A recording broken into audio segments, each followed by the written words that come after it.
তিনি সবসময় চাইছেন বিজেপির রমরমা কিভাবে বাংলায় বাড়বে। কারণ এই নির্বাচনে, এই জেনারেল ইলেকশন যে 2024 চলছে, শুরু হয়েছে নোটিফিকেশন, তৃণমূলের কাছে কোনো এজেন্ডা নাই, কোনো ইস্যু নাই যে ইস্যুকে সামনে রেখে বিজেপির ভয় না দেখিয়ে তাদের ইস্যুকে সামনে রেখে ভোটটা মানুষের কাছ থেকে চাইবে, পিছিয়ে বর্গের মানুষের কাছ থেকে চাইবে, কি সংখ্যালঘু কি সংখ্যাগুরুর কাছ থেকে চাইবে। শুধুমাত্র বিজেপির ভয় দেখানো, সিএ এর ভয় দেখানো, এনআরসির ভয় দেখিয়ে, এই গোমাংস খেতে দেবে না, এই বাবরির ভয় দেখিয়ে, জ্ঞানবাপীর ভয় দেখিয়ে যে যতটা পারবে 1 লাখ পেলেও থেকে শুরু করে আপনার হালদা জেলার আফরাজুলের ভয় দেখিয়ে ভোটটা শুধু এক প্রকার লুটবে।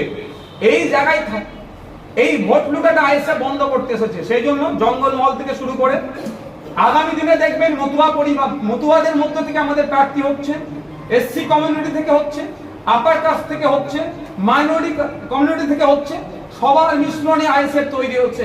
এতে করে তৃণমূল কংগ্রেস ভয় পেয়েছে, বিজেপি তো ভয় পাচ্ছে। সেই জন্য এদের টিকিট বাঁধা নাগপুর থেকে যে স্ক্রিপ্ট বানিয়ে দিচ্ছে মমতা ব্যানার্জিকে, সেই স্ক্রিপ্ট অনুযায়ী উনি বলছেন। আমি তো এখানে দাঁড়িয়ে চ্যালেঞ্জ করছি এতটা মিডিয়ার সামনে, মমতা ব্যানার্জি যে 42টা সিট দিয়েছেন, আমি সে চ্যালেঞ্জ করে বলছি সেই 42টা সিটে যে কটা জিত